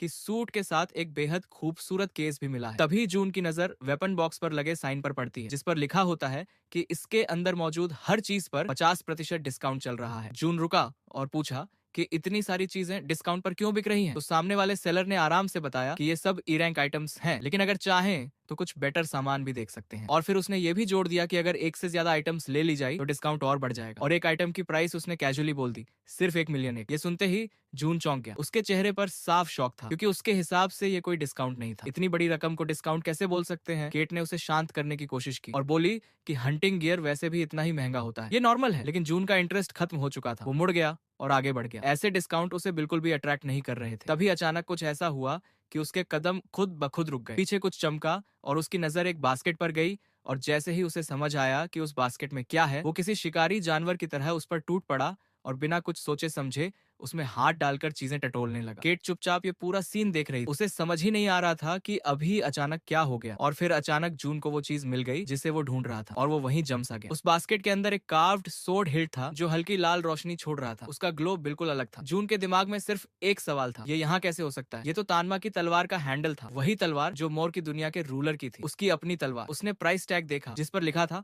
50,000। एक सेलर तुरंत घबरा गया और माफी मांगने लगा। उसे खुद नहीं पता था कि ये पुराना टुकड़ा यहाँ कैसे आ आ गया और वो उसे उठाने के लिए आगे बढ़ा, लेकिन जून ने तुरंत उसे अपने पास खींच लिया जैसे कोई खजाना छीन रहा हो और साफ पूछा कि क्या ये सच में सिर्फ 50,000 एक का ही है। बूढ़ा सेलर बार बार माफी मांगता रहा और कहता रहा कि ऐसा यूजुअली नहीं होता। जॉन ने बिना किसी नरमी के बोल दिया कि वो ये तलवार खरीद रहा है। सेलर कंफ्यूज हो गया क्योंकि ये तो बस एक पुराना लोहे का टुकड़ा था जिसमें सिर्फ हैंडल बचा था, लेकिन हीरो को इससे कोई फर्क नहीं पड़ा। पैसे ऑलरेडी उसके हाथ में जा चुके थे। दुकान से निकलने के बाद जून सीधे माउंट उमियोन की तरफ गया। शाम का वक्त था और वो किसी की नजर में आए बिना वहां खड़ा था, अपने हाथ में उस हैंडल को कस कर पकड़े हुए। उसे ये बात चुभ रही थी कि दुनिया के सबसे ताकतवर योद्धा की तलवार सिर्फ 50,000 एक की रह गई। उसने उसे हल्का सा घुमाया और उसी पल तलवार का ग्लो लाल से पर्पल हो गया। ब्लेड की जगह काली एनर्जी फट पड़ी। हवा तेज चलने लगी और तलवार जैसे आसपास की स्पेस को भरने लगी। उसने एक और स्विंग किया, फिर ब्लेड को वापस छुपा लिया और तभी उसे याद आया कि उसकी बेटी घर पर उसका इंतजार कर रही होगी और शायद खाना भी बना चुकी हो। उसने फोन निकाला, टाइम देखा, अगर सबवे लेता तो लेट हो जाता, इसलिए उसने जमीन से जोर लगाया और दौड़ पड़ा। दौड़ना क्लियरली फास्टेस्ट ऑप्शन था और कुछ ही पलों में वो घर पहुंच चुका था। उसने दरवाजा खोला और देर से आने के लिए माफी मांगी, लेकिन कोई सामने नहीं आया। टीवी चालू था, न्यूज चल रही थी जिसमें बताया जा रहा था कि हाल ही में माउंट ओमे के पास एक बड़ा रिफ्ट खुला और तुरंत गायब हो गया। लेकिन जून का ध्यान वहां नहीं था। वो जिल के कमरे में झांकने लगा, ये समझने के लिए कि वो उसे ग्रीट करने क्यों नहीं आई। जिल कागजों के पहाड़ में झुकी हुई थी, हर डॉक्यूमेंट को ध्यान से देख रही थी। शिफ्ट की वजह से वो equipment, rental, lecture fees, maintenance और कई दूसरी पेमेंट्स भूल चुकी थी। उसे समझ नहीं आ रहा था कि पब्लिक यूनिवर्सिटी होने के बावजूद सब कुछ इतना महंगा कैसे हो सकता है। सारे बिल्स मिलाकर अमाउंट 50 मिलियन एक से भी ज्यादा हो चुका था। वो अपने पिता को बताने के बारे में सोच रही थी, लेकिन ये उनके कॉन्ट्रैक्ट का हिस्सा नहीं था। उसे इस बात के लिए ग्रेटफुल होना चाहिए था कि वो उसके साथ रह पाने दे रहे हैं। ट्रेनिंग मांगने की तो वो हिम्मत ही नहीं कर पा रही थी। तभी जून कमरे में आ गया। जिल डर गई क्योंकि उसे पता ही नहीं चला था कि वो कब वापस आया। घबराहट में वो पेपर्स छुपाने लगी, लेकिन जून को उनमें कोई इंटरेस्ट नहीं था। वो बस डिनर साथ करने का ऑफर देने आया था। जिल को अच्छा लगा, लेकिन उसने मजबूरी में कहा कि उसे भूख नहीं है और उसे अकेले खाने को कहा। जून दरवाजे पर खड़ा रह गया और अजीब सा सीन देखने लगा। जिल उन्हीं पेपर्स के ऊपर पेंसिल से छोटे छोटे घर बनाने लगी। साफ था कि कुछ न कुछ गड़बड़ है और उसी पल जून के दिमाग में एक प्लान बन गया। वो किचन में गया और जानबूझकर जोर से चिल्लाने लगा कि उसे सेसमी ऑयल नहीं मिल रहा। जिल समझ नहीं पाई कि उसे सेसमी ऑयल क्यों चाहिए जबकि खाना पहले से बना हुआ था। फिर भी वो जल्दी से किचन में आई ताकि बिना किसी इशू के टेबल सेट कर सके, और जैसे ही वो डिस्ट्रैक्ट हुई जून चुपचाप उसके कमरे में घुस गया। उसने सारे पेपर्स उठा लिए, एक नजर में समझ गया कि ये बिल्स हैं और जल्दी जल्दी अमाउंट जोड़ने लगा। Total 50 million. एक उसके पास इतना पैसा बिल्कुल नहीं था। उसका दिमाग घूम गया। पैनिक में वो समझ ही नहीं पा रहा था कि क्या करे। डिनर के बाद वो देर तक सो नहीं पाया। बिस्तर पर लेटा सोचता रहा और फिर एक और ख्याल आया, जब एंट्री फी ही इतनी ज्यादा है तो 3 साल की पढ़ाई का खर्च कितना होगा। उसने फोन उठाया, बैंक ऐप खोला। अकाउंट में सिर्फ थोड़ा सा 8 लाख एक था। जून ने केट को कॉल करने का सोचा, लेकिन फिर याद आया कि रात बहुत हो चुकी है। तभी दूसरी तरफ से केट की आवाज आई। वो पूछने लगी, क्या हुआ? जून ने उल्टा मजाक में बोल दिया कि प्रॉब्लम ये है कि वो अभी तक जाग रही है। असल में केट सो चुकी थी, लेकिन जैसे ही उसने जून का कॉल देखा वो इग्नोर नहीं कर पाई। जून ने सीधे मुद्दे पर आकर पूछा कि मॉन्स्टर मारने से मिलने वाला रैंकना क्रिस्टल कितने का बिकता है। दूसरी तरफ से जवाब सुनते ही उसकी आंखें फैल गईं। एक क्रिस्टल की कीमत 100 से 200 मिलियन तक जा सकती है। केट ने उसके कंसर्न के लिए थैंक्स कहा, लेकिन याद दिलाया कि वो अभी अभी सी रैंक पहुंची है। ए रैंक तक पहुंचना अभी बहुत दूर है। जून को समझ नहीं आया वो क्या कह रही है। उसने बस थैंक्स कहा और कॉल काट दिया, लेकिन उसी पल उसके दिमाग में पूरा प्लान क्लियर हो चुका था। रात जल्दी निकल गई और सुबह जून तुरंत सो गया, क्योंकि उसे पता था कि अगली सुबह उसे वही करना है जो उसने सोचा है। उसने हुड वाला स्वेटर पहना, मास्क, ग्लासेस और ग्लव्स बैग में डाले ताकि कोई पहचान न सके। फेक हंटर पास लिया और जिल का छोड़ा हुआ नोट पढ़ा, जिसमें लिखा था कि वो एक्सरसाइज करने गई है। मतलब उसके पास करीब 3 घंटे थे। वो सीधे माउंट गुरोंग पहुंचा, जहां हाल ही में एक रिफ्ट खुला था। प्रोटेक्टिव गियर पहना, लंबी छलांग लगाई, वार्निंग फेंसेस और साइंस को पार किया और सीधे उस रिफ्ट तक पहुंच गया। जून ने रिफ्ट एंट्री मशीन पर फेक कार्ड लगाया। ये एक रैंक ए रिफ्ट था। मशीन की आवाज ने वार्न किया कि रिफ्ट हंटर के रैंक से बहुत ऊपर है, लेकिन उसे कोई फर्क नहीं पड़ा क्योंकि वो खुद टॉप रैंक्ड हंटर था। आइडेंटिटी कंफर्म होते ही वो एक ऐसी जगह खड़ा था जो माउंट उयोंग के जंगल जैसी लग रही थी। उसका प्लान सिंपल था, 2-4 मॉन्स्टर्स मारो, मैजिक स्टोन्स लो और वापस घर, क्योंकि आज उसका डे ऑफ था। लेकिन तभी पीछे से ब्रांचेस टूटने की आवाज आई। कोई और भी इस रिफ्ट में एंटर कर चुका था। ये 3 हंटर्स थे जो इस रिफ्ट को क्लियर करने आए थे। उन्हें देखकर सरप्राइज हुआ कि यहाँ पहले से कोई मौजूद है। जून ने आंखें घुमाई और समझ गया कि अब सिचुएशन थोड़ी कॉम्प्लिकेटेड हो गई है, क्योंकि अब ये क्लियर हो चुका था कि वो यहाँ है। और हंटर लड़की ने तुरंत उसे पागल कह दिया, क्योंकि जून बिना सूट के ही रैंक ए रिफ्ट के अंदर खड़ा था। हंटर्स को लगा कि ये बंदा रिफ्ट के अंदर वीडियो ब्रॉडकास्ट कर रहा है, क्योंकि ऐसे लोग अक्सर रिफ्ट के अंदर मिल जाते हैं। व्यूज या फेम के चक्कर में ग्रुप में से एक हंटर जून की तरफ बढ़ा और दूसरा पीछे से बोलता रहा कि आराम से फ्रेंडली तरीके से बात करना और उसे समझा बुझाकर घर भेज देना। वो जून के पास आया और अपना इंट्रोडक्शन दिया। उसका नाम एलन था और वो मजाइक गिल्ड का हंटर था। जून बिल्कुल चुप रहा। उसकी ये लंबी चुप्पी एलन को अनईजी करने लगी और उसने पूछ ही लिया कि क्या वो सच में हंटर है, क्योंकि ऐसे कैमरा सेटअप के साथ इस रैंक के रिफ्ट में घुसना सीधा सुसाइड है। जून ने शांति से उसका कंसर्न एक्नॉलेज किया, बोला कि वो बस 2-4 मॉन्स्टर्स मारेगा और निकल जाएगा, और फिर कैजुअली बोल दिया कि वो जा रहा है। इतना सुनते ही बाकी हंटर्स रिएक्ट करने लगे। माहौल गर्म होने ही वाला था कि अचानक जमीन जोर से कांपने लगी, जैसे अर्थक्वेक आ गया हो। जून को समझ ही नहीं आया क्या हो रहा है, इसलिए वो बस वहीं खड़ा रहा। तभी रिफ्ट के अंदर एक ग्लिच हुआ और सामने ओगर किंग प्रकट हो गया। उसी पल रिफ्ट का एग्जिट लॉक हो गया। अब या तो बॉस मरेगा या रिफ्ट में मौजूद सारे लोग। एलन चिल्लाया कि इमरजेंसी वीडियो बटन दबाओ। उसी समय हंटर एकेडमी के प्रेसिडेंट एड्रियन चॉल एक रिफ्ट में आए। सडन ग्लिच से टेंस हो गए। असिस्टेंट दौड़ता हुआ आया और बोला कि अंदर मिसाई गिल्ड के 3 हंटर्स हैं और उनके साथ एक एफ रैंक हंटर भी है। एड्रियन चौंक गया और बोला, एफ रैंक हंटर वहां कैसे पहुंच गया? असिस्टेंट ने बताया कि इमरजेंसी कैमरों में आवाज नहीं है, लेकिन विजुअल से दिख रहा है कि हंटर्स ट्रेल्स फॉलो कर रहे हैं और बॉस को हंट करने वाले हैं। मिसाई गिल्ड ए रैंक हंटर्स में टॉप मानी जाती है और हैवी आर्मेड भी है, इसलिए उनके पास चांस है। एड्रियन ने तुरंत पूछा, बॉस कौन है? जवाब मिला, ओगर किंग। ये सुनकर प्रेसिडेंट और ज्यादा टेंस हो गया, क्योंकि चांसेस बहुत स्लिम थे। उसने तुरंत नेगोशिएशन रूम जाने का फैसला किया। रिफ्ट के अंदर हंटर्स तेजी से आगे बढ़ रहे थे। एलन ने मीरा को हॉक्स आई एक्टिवेट करने को कहा ताकि आसपास के मॉन्स्टर्स लोकेट हो सके। मीरा एक top class long range fighter थी। विलियम सबसे पावरफुल हीलर था जिसे एलन जानता था, और खुद एलन की हिस्ट्री ऐसी थी कि वो कभी फाइट नहीं हारा था। टीम की ओवरऑल स्ट्रेंथ असेस करके उसे लगा कि जीत का चांस है, बस थोड़ी ज्यादा लक चाहिए थी। तभी जून ने कैजुअली बोल दिया कि उनका रास्ता अलग है और वो शायद अलग डायरेक्शन में जाएगा। एलन भड़क गया और बोला, मुंह बंद रखो और पास रहो। अगर बेकार की बातें की तो ओगर से पहले मैं ही मार दूंगा। विलियम ने जून को कैचअप किया और अपोलोजाइज किया। बोला, नॉर्मली एलन अच्छा इंसान है, बस अभी टेंशन में है। मीरा भी वरीड थी, क्योंकि ogre king S rank hunters के लिए भी आसान टारगेट नहीं होता। अचानक एलन ने सबको रुकने का इशारा किया और बोला, फालतू की बातें बंद। सामने एक डार्क ओगर था जिसे पहले खत्म करना जरूरी था। कैप्टन ने मीरा से पूछा कि आसपास और कोई मॉन्स्टर तो नहीं। मीरा की आंखें ब्राइट येलो ग्लो करने लगी, जैसे उसके दिमाग में कोई स्कैनर चल रहा हो। एलन ने ऑर्डर दिया कि मीरा और विलियम पीछे से कवर देंगे और वो फ्रंट संभालेगा। फिर जून की तरफ मुड़कर बोला, कोई अजीब हरकत मत करना, यहीं खड़े रहो। वो आगे बढ़ ही रहे थे कि मीरा ने उन्हें रोक दिया। सबने सवालिया नजर से देखा तो उसने कहा, कुछ गड़बड़ है, सारे ओजर्स एक ही डायरेक्शन में मूव कर रहे हैं जैसे प्रोग्राम्ड हो। तभी उसे समझ आया ये सब ओगर किंग की तरफ जा रहे हैं जो पास ही कहीं है। इस मोमेंट पर जून को एहसास हुआ कि भले ही उसके साथ 3 स्ट्रॉन्ग हंटर्स हों, ये फाइट आसान नहीं होने वाली। 20 से ज्यादा मॉन्स्टर्स ऑलरेडी किंग के आसपास जमा हो चुके थे और नंबर बढ़ता ही जा रहा था। जून ने टीम को अप्रिशिएट किया,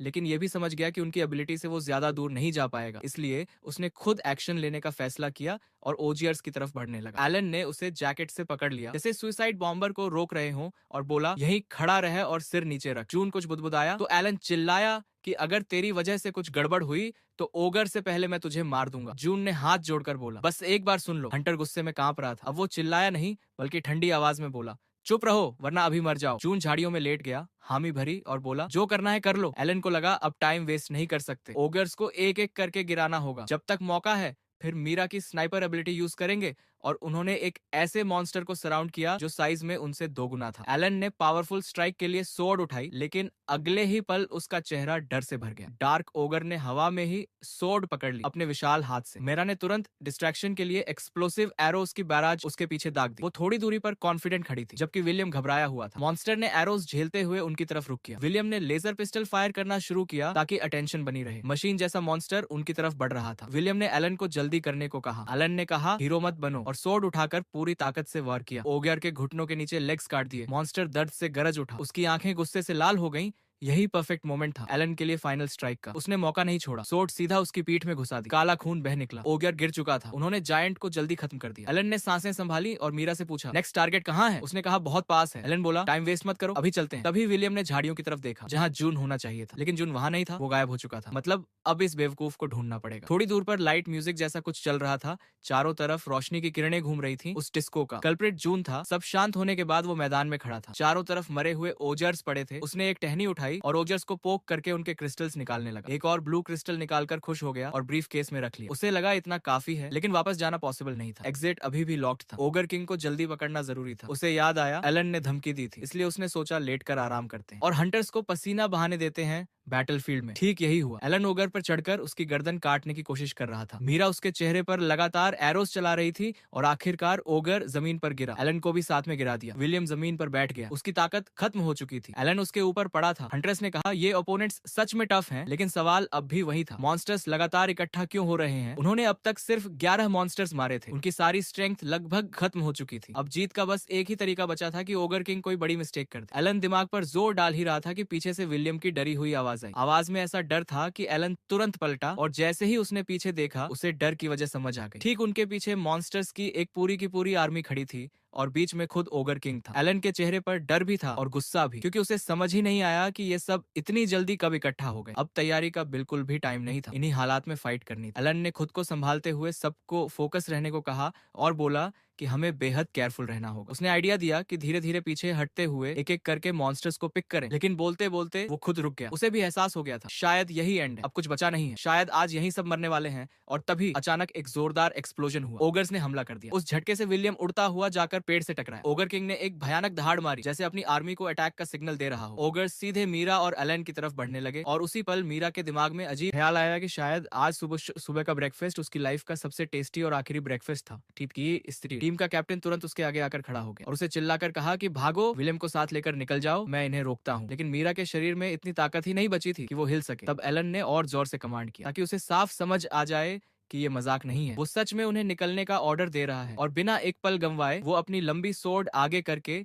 सीधे बैटल में कूद पड़ा। इतनी बड़ी आर्मी के सामने अकेले लड़ते देख ओजर्स भी शायद एक पल के लिए शॉक में थे कि ये इंसान इतना फियरलेस कैसे हो सकता है। और तभी अचानक चारों तरफ लाइट रेज उड़ने लगी जो ओजर्स के हाथ पैर काटती जा रही थी। एलन समझ ही नहीं पा रहा था ये हो क्या रहा है, क्योंकि उनकी टीम में किसी के पास ऐसी एबिलिटी नहीं थी। मीरा जो विलियम को कंधे पर उठाकर ले जा रही थी, वो भी पूरी तरह स्टंट थी। जिंदगी में पहली बार वो ऐसा कुछ देख रही थी। तभी जून ऊपर से आकर एलन 1 के सामने उतर गया और उसे फाइट से ब्लॉक कर दिया। कैप्टन ने गुस्से में पूछा कि ये सब क्या चल रहा है। जून ने कोई जवाब नहीं दिया, बस सिचुएशन को असेस करता रहा। अगले ही पल जून ने एक हरे रंग की एनर्जी क्रिएट की जो देखते ही देखते हंटर्स के चारों तरफ एक बड़ा सा डोम बना गई और उसने काल्मली कहा कि यहीं रहो, बाहर मत निकलना। ये एक प्रोटेक्टिव फिल्म थी, लेकिन सवाल ये था कि क्या उनमें से कोई इतनी बड़ी प्रोटेक्शन बना भी सकता था। तभी एक ओगर सीधे जून के ऊपर आ गया और उसका हथियार सीधा उसके सिर पर एम था और जून ने जैसे मॉन्स्टर का मजाक उड़ाते हुए ग्रास पर पड़े एक स्टिक से ही उसे पॉइंट किया। वही स्टिक जो वो थोड़ी देर पहले ट्विग्स छीलते वक्त इस्तेमाल कर रहा था। उसने उसी स्टिक को वेपन की तरफ फेंका और अगले ही सेकंड ओगर का टॉर्सो छोटे छोटे टुकड़ों में फट गया। विलियम अब पूरी तरह होश में आ चुका था और समझने की कोशिश कर रहा था कि वो कहाँ है और हो क्या रहा है, जबकि मीरा उस एक्सप्लोजन को देखकर अंदर तक हिल चुकी थी। ओगर किंग इतना आसानी से हार मानने वाला नहीं था। जून ने अब भी सिर्फ एक मॉन्स्टर मारा था, लेकिन उसकी आर्मी बहुत बड़ी थी। जून ने अपनी सोर्ड निकाली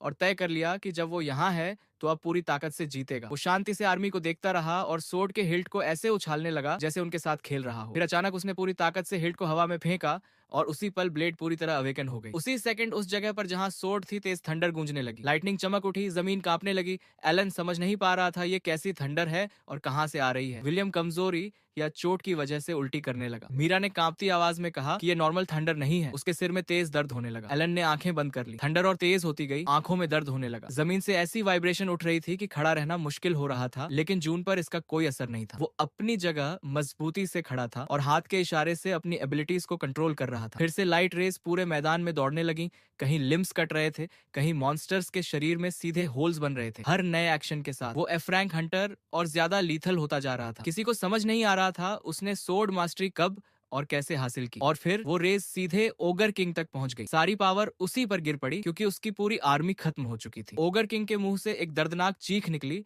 चारों तरफ खून फैल गया। ये उसकी पूरी तरह डिफीट थी। जून ने सोर्ड का हिल्ट वापस खींचा और बिना आवाज के उसे पकड़ लिया। बिना एक कदम आगे बढ़े उसने पूरा मैदान ओगर्स और उनके किंग से साफ कर दिया। और तभी एक मैसेज आया कि रिफ्ट नॉर्मल स्टेट में लौट रहा है। आखिरकार घर जाना पॉसिबल था। एलन धीरे धीरे उठा, लेकिन अभी भी उसे यकीन नहीं हो रहा था कि फाइट सच में खत्म हो गई है या वो इतनी बुरी तरह घायल है कि सपना देख रहा है। वो जून के पास दौड़कर गया और पूछा कि उसने ये सब कैसे किया, जिस पर जून ने कैजुअली कहा कि बस ये मान लो कि ओगर किंग तुम लोगों ने मारा है। वो क्रिस्टल्स को अपने बैकपैक में डालते हुए बोलता रहा कि इससे उनकी रेपुटेशन बढ़ेगी और हंटर्स के तौर पर वैल्यू भी। ये बात एलन के दिमाग में बिल्कुल फिट नहीं बैठ रही थी। उसने अकेले बॉस और आर्मी खत्म की और क्रेडिट उन्हें दे रहा था। जून ने कहा कि वो जो चाहे करें, लेकिन उसकी जान बचाने का वो एहसान जरूर माने और ये क्रिस्टल्स उसके लिए काफी हैं। वो जल्दी से गुड बाय बोला और अगले ही पल गायब हो गया। हंटर्स खाली जगह को देखते रह गए गए और समझ ही नहीं पाए कि वो ऐसे ही क्यों चला गया। एलन ने कहा कम से कम उसका बिजनेस कार्ड तो लेना चाहिए था, जिस पर मीरा ने जवाब दिया कि वो वैसे भी दोबारा नहीं आता क्योंकि हर वक्त गालियां ही दे रहा था। हंटर एकेडमी में सब मॉनिटर्स के सामने चुपचाप बैठे, ऐसा लग रहा था जैसे आसपास की दुनिया रुक गई हो। दो एम्प्लॉइज स्क्रीन को घूर रहे थे, समझ नहीं पा रहे थे कि उन्होंने अभी क्या देख लिया। प्रेसिडेंट एड्रियन ने कहा कि ओजर्स के आने वाले मोमेंट से टेप दोबारा चलाओ। रिकॉर्डिंग फिर से चली, आर्मी का आना, एलन का ऑर्डर और जून का डोम से बाहर न निकलने वाला सेंटेंस। एड्रियन ने यही टेप रोकने को कहा। वो स्क्रीन में जून को देख रहा था जो बार बार किसी सोड जैसी चीज को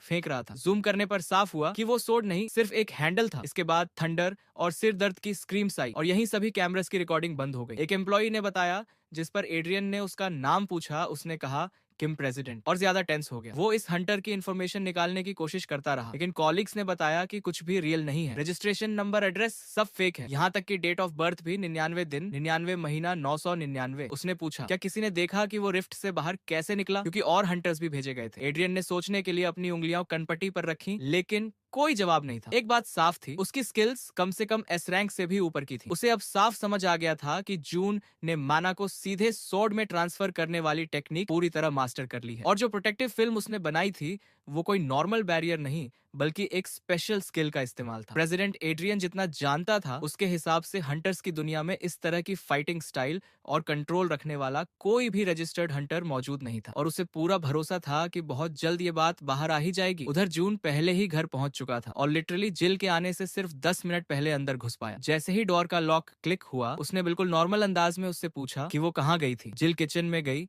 भारी बैग्स टेबल पर रखे, और बोली कि स्पोर्ट्स के बाद ग्रोसरीज लेने स्टोर चली गई थी। फिर उसने पलटकर पूछा कि क्या उसने लंच किया था। जून ने कैजुअली कहा कि डिनर का मन नहीं है, लेकिन टाइम है तो अपना रूम क्लीन कर लेगा। बेडरूम में घुसते ही वो बेड पर गिर पड़ा, एक लंबी सांस ली और खुद को कन्विंस किया कि रूम वैसे भी काफी क्लीन है। सुबह से लगातार खड़ा था तो अब कुछ करने की एनर्जी बिल्कुल नहीं बची थी। तभी वो अचानक उठकर बेड साइड टेबल की तरफ बढ़ा और वो बॉक्स खोला जिसमें आज मिले मैजिक स्टोन्स रखे थे। जून को याद आया कि वर्कशॉप वाली लड़की ने क्रिस्टल इवेल्युएट करते वक्त कहा था कि कमीशन कटने के बाद प्राइस 250 मिलियन होगा। उसने सिर्फ एक छोटा स्टोन बेचा था, शायद इससे सस्पिशन ना हो। उसने सोचा था एक स्टोन से ज्यादा फर्क नहीं पड़ेगा, लेकिन अब बाकी 9 स्टोन्स का क्या करे ये समझ नहीं आ रहा था, और वैसे भी सिर जोर से दर्द कर रहा था। सोचने की हालत नहीं थी। उसने क्रिस्टल्स को हवा में उछाला, छोटे छोटे पत्थर बेड पर बिखर गए और वो हाथ पैर फैलाकर लेट गया। साफ था उसे आराम की सख्त जरूरत थी। दिन कब गुजर गया पता ही नहीं चला। वो सोता रहा, ताकत वापस आती रही और फिर डिनर का टाइम आ गया। जिल ने बिना किसी शक के कहा कि उसने बहुत सारे स्नैक्स बनाए हैं और अगर कम पड़े तो और भी बना देगी। जून ने उसे वो डॉक्यूमेंट्स और इनवॉइसेस पकड़ा दिए जिनकी वो काफी टाइम से चिंता कर रही थी। जिल ने सिर झुका लिया और फ्रस्ट्रेटेड होकर पूछा कि क्या उसने सच में उन्हें देखा भी था। जून बस एक ही बात जानना चाहता था कि उसने उसे कुछ बताया क्यों नहीं। जिल को डर था कि कहीं वो उससे नफरत न करने लगे। वो जून का एहसान मानती थी कि उसने उसे यहाँ रहने दिया और बिल्स चुकाने के लिए 50 मिलियन चाहिए थे। वो उसे ट्रबल नहीं देना चाहती थी। जून ने आर्म्स क्रॉस कर लिए और कहा कि हाँ ये स्ट्रेसफुल तो था और वैसे भी कॉन्ट्रैक्ट में इसका कोई मेंशन नहीं था, इसलिए इसे तुरंत ऐड करना जरूरी है। जिल की आंखें फैल गईं। वो समझ ही नहीं पाई कि वो क्या बोल रहा है। जून ने कॉन्ट्रैक्ट निकाला और उसमें एक नया क्लॉज जोड़ दिया जिसमें लिखा था कि उसकी एजुकेशन से जुड़े सारे खर्च वो खुद उठाएगा। उसने पेपर उसे पकड़ा दिया और कहा कि साइन कर दो, उसे भूख लगी है। जिल ने डॉक्यूमेंट देखा, उसकी आंखों में आंसू भरा। जून ने सेटिस्फाइड होकर कहा कि डैड भूखा है, जल्दी साइन करो। वो रोते हुए थैंक यू बोलती रही। जून ने उसे नैपकिन्स दी और मजाक किया कि उसकी बेटी उसे बहुत महंगी पड़ रही है। आधी रात तक वो उसे थैंक यू कहना बंद कराने में लगे रहे। फिर एक नई सुबह आई और काम पर जाने का वक्त हो गया। सब कुछ नॉर्मल लग रहा था। वो कोट पहनते हुए जोर से बोला कि वो निकल रहा है, लेकिन जिल ने उसे रुकने को कहा। वो भाग कर आई, उसका टेढ़ा टाई ठीक किया, फिर एक बैग पकड़ा दिया जिसमें उसने उसके लिए स्नैक तैयार किया था। जून ने कंफ्यूज्ड होकर बैग देखा, थैंक्स कहा और बोला कि अब सच में जाना पड़ेगा। जिल का चेहरा खुशी से चमक रहा था। वो हर बात पर हाँ में हाँ मिला रही थी और अपने डैड को गुड डे विश किया। जून कॉरिडोर में निकला, डोर बंद हुआ, लॉक क्लिक हुआ, लेकिन वो वहीं खड़ा रह गया। उसे खुद समझ नहीं आया ये फीलिंग क्या है। शायद यही 50 मिलियन की पावर होती है। ऑफिस में शांति थी। नेट अकेला बैठा न्यूज सुन रहा था, सोच रहा था कि मजाई गिल्ड आजकल काफी पॉपुलर हो रही है। तभी डोर खुला और जून अंदर आया। गुड मॉर्निंग बोला और पूछा कि क्या उसने वो न्यूज देखी जिसमें 3 ए रैंक हंटर्स ने एक लार्ज रिफ्ट का बॉस मार दिया था। नेट नर्वस हो गया और हकलाते हुए बोला कि उसे कुछ नहीं पता। फिर खुद ही सोचने लगा, अगर रिफ्ट ए रैंक था और बॉस शायद एस रैंक, तो 3 हंटर्स ये कैसे कर सकते हैं, और वहाँ एक एफ रैंक हंटर भी था, शायद उसी ने कुछ किया हो। उसने जून से पूछा कि क्या उसे लगता है न्यूज कुछ छुपा रही है। जून ने कहा नहीं, मजाई गिल्ड उसे हमेशा ऑनेस्ट लगी है। नेट ने भी अग्री किया, ये गिल्ड कभी स्कैंडल में नहीं आई। एग्जिट खुलने के लिए एक और कंडीशन थी और वो ये कि रिफ्ट के अंदर मौजूद सारे नॉर्मल मॉन्स्टर्स को खत्म करना जरूरी था। केट ने ध्यान से सारी इंफॉर्मेशन पढ़ी और फिर काल्मली बोली कि यहाँ से बाहर निकलने के लिए कुल 280 मॉन्स्टर्स मारने होंगे। जून ने नोटिस किया कि अगर चैंपियन टाइप मॉन्स्टर मारा जाए तो रिवॉर्ड में बी रैंक वेपन भी मिल सकता है। ये सुनकर पास बैठा घायल हंटर हल्का सा खांसा और बोला कि उसके हिसाब से उन्हें यहीं रुक जाना चाहिए। वो लोग कई दिनों से यहाँ फंसे हुए हैं और शायद एकेडमी से स्किल्ड हंटर्स को भेज दिया जाए। जून को यह बात पसंद नहीं आई। उसने कहा कि अगर सब मिलकर काम करें तो 280 मॉन्स्टर्स मारना इम्पॉसिबल नहीं है। इस पर वो हंटर चिढ़ गया और बोला कि क्या इन्हें पता भी है कि यहाँ किस तरह के मॉन्स्टर्स मिलते हैं। ठीक वैसे ही जैसे जून को लगा था, उस हंटर को भी पहले यही लगा था कि यहाँ सिर्फ ऑर्क्स होंगे, लेकिन फिर उसके चेहरे पर डर साफ दिखा। जैसे ही पुराने मेमोरीज दिमाग में आए, जून और केट चुपचाप उसकी तरफ देखते रहे और उसने आगे बताया कि अगर रिफ्ट में थोड़ा और अंदर गए तो सीधे बी रैंक ट्रोल्स से सामना होगा। ये सुनते ही केट घबरा गई। ऑर्क्स तक तो वो मैनेज कर सकती थी, लेकिन ट्रोल्स एक बिल्कुल अलग लेवल थे। वो आदमी सिर हिलाकर बोला कि ट्रोल्स सच में ऑर्क्स से कई गुना ज्यादा स्ट्रांग होते हैं और इसी वजह से वो लोग यहाँ बैठकर मदद का इंतजार कर रहे थे। केट ने सोचना शुरू किया, ट्रोल्स को छोटे मोटे घाव देकर नहीं मारा जा सकता क्योंकि वो रिजेनरेट कर लेते हैं। उन्हें खत्म करने के लिए एक सिंगल पावरफुल फेटल ब्लो चाहिए। लेकिन प्रॉब्लम ये थी कि वो जून की सेफ्टी को लेकर श्योर नहीं थी। उसने जून से कहा कि वो ऑपोजिट डायरेक्शन में जाएगी क्योंकि ये बहुत ज्यादा डेंजरस है। जून के दिमाग में उस वक्त बस एक ही बात चल रही थी कि ये केट के वेपन अपग्रेड करने का सबसे अच्छा मौका है। तभी उसके दिमाग में एक आइडिया आया। उसने केट को बुलाया और पूछा कि क्या उसे भरोसा है कि वो सेफ रहेगा और अगर ऐसा है तो क्या वो जाने के लिए तैयार है। ये ऑप्शन परफेक्ट था। फिर उसने केट के पीछे देखते हुए इशारा किया और बताया कि उसने कुछ ऐसे हंटर्स ढूंढ लिए हैं जिन्होंने अभी हार नहीं मानी है और फाइट करने को तैयार है। आर्चर रॉस, टैंक हेनरी और हीलर आर्थर रॉस पूरी तरह कॉन्फिडेंट था। उसने कहा कि अगर वो पहले ही सोच चुका था कि वो बी रैंक रिफ्ट में आया है तो अब पीछे हटने का सवाल ही नहीं। हेनरी भी पीछे नहीं रहा और आगे बढ़ते हुए बोला कि वो साथ चलेंगे क्योंकि किसी भी हालत में सिविल सर्वेंट को हर्ट नहीं होने दे सकते। जब जून उसके पास पहुंचा तो हेनरी ने पूछा कि वो बिना आर्मर के यहाँ आने से पहले क्या सोच रहा था। जून चुप रहा। हेनरी उसे घूरता रहा, जवाब का इंतजार करता रहा, लेकिन जून बस डेटा चेक करता रहा। उसे दिख गया कि 30 मीटर आगे 3 ट्रोल उनका इंतजार कर रहे हैं। उसने सबको बैटल के लिए तैयार होने को कहा। हेनरी अभी समझ ही रहा था कि जून ने ऐसा क्यों कहा। तभी वो तीनों मॉन्स्टर्स पीछे से निकल आए। फाइट शुरू हो चुकी थी और जून को सिस्टम से इन्फो मिली कि ये रिफ असल में बी रैंक है और मैप कंप्लीट अभी 5% से भी कम है। हेनरी ने गोल्डन ऑर्नामेंट वाला शील्ड आगे किया और बिना रुके बैटल में कूद पड़ा। ट्रोल खुद उसकी तरफ खींचते चले आ रहे थे। कैट हैरान थी। ये ऑफेंसिव स्किल थी। हेनरी काफी पावरफुल फाइटर था। उसकी एबिलिटीज की वजह से इनेमीज उसी की तरफ अट्रैक्ट हो रहे थे, जिससे टीम आसानी से मैन्यूवर कर पा रही थी। फाइट के दौरान भी वो चिल्लाकर बता रहा था कि ये ओपोनेंट्स नॉर्मल नहीं है। थोड़ा एक्सेलरेशन लेते हुए उसने एक ट्रोल पर जबरदस्त हमला किया, फिर एक मैन्यूवर किया जिससे मॉन्स्टर हवा में घूमते हुए बाकी क्राउड से अलग हो गया। उसने टीम की तरफ देखते हुए रॉस को बोला कि राइट वाले को पहले हैंडल करे। रॉस ने कॉन्फिडेंट होकर एरो खींचा और बोला कि उसे पहले से पता है। एक ट्रोल के पास येलो टारगेट मार्क दिखाई दिया। ये अटैकर का मार्क था जिससे एनिमी की डिफेंस कम और डैमेज ज्यादा होता है। रॉस ने एरो छोड़ा जो नीले जाइंट के कंधे में जा घुसा। ट्रोल गुस्से से दहाड़ा। उसने एरो निकाला और तिनके की तरह तोड़ दिया, लेकिन रॉस रुका नहीं। उसने तुरंत एरोज की वॉली चला दी। मजाक में बोला कि अब थोड़ा पिंच करेगा क्योंकि वो एक साथ 20 एरोज मारने वाला है। ट्रोल ने सिर झुका लिया, शायद आंखें बचाने के लिए या एरोज की चमक से, लेकिन इस अटैक से उसे खास डैमेज नहीं हुआ। बस उसे एरोज निकालने में ज्यादा टाइम लग गया। यही सिचुएशन बिगड़ने लगी क्योंकि रॉस को लगा था कि इस अटैक के बाद मॉन्स्टर मर जाएगा। जैसे ही ट्रोल ने एरोज से छुटकारा पाया वो सीधा रॉस की तरफ दौड़ा, लेकिन रास्ते में केट आ गई। वो अटैक के लिए रेडी थी। वो ऊंची कूद लगाकर सोर्ड ऊपर उठाती है। उसका रेड हेयर और सूट के विंग्स हवा में लहराते हैं। केट इतनी फास्ट थी कि ट्रोल समझ ही नहीं पाया वो कहाँ है। अगले ही पल उसने जबरदस्त वार किया और मॉन्स्टर का सिर कट गया। उसकी डेथ रोर गूंज उठी। केट ने भारी सांस ली। उस अटैक में उसने बहुत एनर्जी खर्च की। पीछे से रॉस चिल्लाया कि वो दोनों परफेक्ट मैच हैं। आर्थर जो उस वक्त हेनरी को हील कर रहा था, उसने रॉस से कहा कि अभी सिर्फ फाइट पर ध्यान दे। रॉस भड़क गया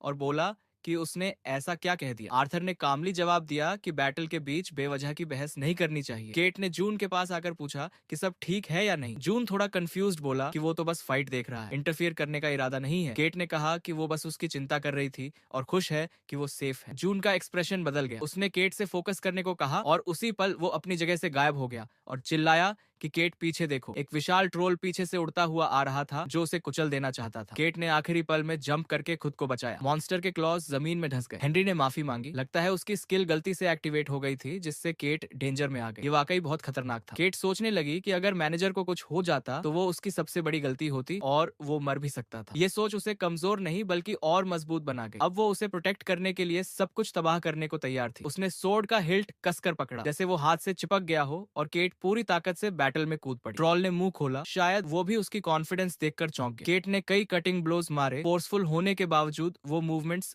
ग्रेसफुल लग रही थी। ट्रॉल पीछे हटता रहा स्पेस बनाने के लिए, लेकिन जैसे ही उसने केट को फिर से अपनी तरफ आते देखा, उसने एक ही सही फैसला लिया। मॉन्स्टर ने जोरदार बैटल क्राई निकाली जिससे हवा तक कांप उठी। हेनरी ने बड़बड़ाते हुए कहा कि ये वही है जो वो सोच रहा था, और सच में वो बैटल क्राई था। ट्रोल ने अपने झुंड को बुला लिया। नीले मॉन्स्टर्स का झुंड गुर्राते हुए उनकी तरफ दौड़ा। हंटर्स पीछे मुड़कर भागने लगे। यही एक रास्ता लग रहा था, लेकिन केट वहीं खड़ी रही। वो बस उस डेडली स्टॉर्म को आते देखती रही। 9 मॉन्स्टर्स उसकी तरफ बढ़ रहे थे, लेकिन पीछे हटने का कोई इरादा नहीं था। रॉस ने ये देखा। वो मरना नहीं चाहता था, लेकिन उसे अकेला छोड़ भी नहीं सकता था। वो पार्टनर्स को पार करके आगे आया और रुकने को कहा। केट को मदद चाहिए। आर्थर कंफ्यूज था कि अब क्या करें। हेनरी बोला कि रिट्रीट करना ही पड़ेगा, वरना सब यहीं मरेंगे। लेकिन रॉस की नजर केट की सोड पर गई। ब्लेड नीली रोशनी छोड़ रही थी, जैसे एनर्जी से भरी हो। ये सोड ऑरा थी। जून छुपकर सब देख रहा था। उसे उस पर पूरा भरोसा था। हेनरी चिल्लाया कि ऑरा हो या कुछ भी, ऐसे खड़े रहना, मौत को बुलाना है। लेकिन रॉस नहीं रुका। केट का बिहेवियर उसे कॉन्फिडेंस दे रहा था। वो श्योर था कि वो हैंडल कर सकते हैं, और वो दौड़ पड़ा। मॉन्स्टर्स क्लॉज और फैंग्स दिखाते हुए टकराने आए। केट ने फाइटिंग स्टैंस ली, और जैसे ही वो पास आए, उसने जबरदस्त झटका देकर सोड आगे कर। आर्थर और हेनरी को वो पागल लग रही थी, लेकिन कवर देना जरूरी था, इसलिए वो भी रॉस के पीछे बैटल में कूद पड़े। उसी वक्त जून के घर पर जिल का दिन नॉर्मल चल रहा था। उसने फ्रिज स्नैक्स से भर दिया। ये सोचकर कि डैड को पसंद आएंगे, स्ट्रेच करके क्लीनिंग शुरू की। लिविंग रूम साफ किया, अपना रूम साफ किया, कपड़े धोए, आयरन किए। फिर उसने जून का रूम साफ करने का सोचा। डस्टिंग वैक्यूम करते वक्त उसकी नजर एक किताब पर पड़ी, जिसका टाइटल था 50 ways to become a good father. वो थोड़ी हैरान हुई, लेकिन फिर सोचा मेमोरी लॉस में ये नॉर्मल है। पढ़ने का मन हुआ, लेकिन खुद को रोका और क्लीनिंग जारी रखी। हंटर बनकर उसे सब कुछ कई गुना वापस करना था। वैक्यूम करते वक्त टेबल के नीचे एक गार्बेज बैग दिखा, लेकिन वो बहुत हेवी था। उसने खोलकर देखा तो एक मैजिक स्टोन निकला। क्या डैड ने सच में इसे फेंक दिया था? नहीं, ऐसा नहीं हो सकता। शायद गलती से गिर गया होगा। उसने वापस रख दिया। फिर बेड साइड ड्रॉअर खोला, और जो देखा उससे चिल्ला उठी। बेड पर 9 मैजिक स्टोन्स बिखरे थे, और साथ में एक अजीब पर्पल चीज और एक हंटर पास, जिस पर किसी अनजान आदमी का नाम था। रिफ्ट में केट फाइट करती रही। अगला पावरफुल स्ट्राइक सीधा टारगेट पर लगा, और ट्रोल का हाथ कट। उसे स्टेटस विंडो देखने की भी जरूरत नहीं पड़ती, क्योंकि उसे साफ महसूस हो रहा होता है कि सामने मौजूद एनिमीज कम से कम 5 लेवल्स उससे ज्यादा स्ट्रांग हैं। और उससे भी ज्यादा डरावनी बात यह होती है कि उन सबके पीछे जो प्रेजेंस छुपी हुई है, वो किसी नॉर्मल मॉन्स्टर की नहीं, बल्कि एक लेवल 35 स्कारलेट डीमन वुल्फ की है। बिना किसी डाउट के ये अब तक का सबसे डेंजरस वुल्फ टाइप बॉस है जिससे उसका सामना हुआ है। लेकिन डर की जगह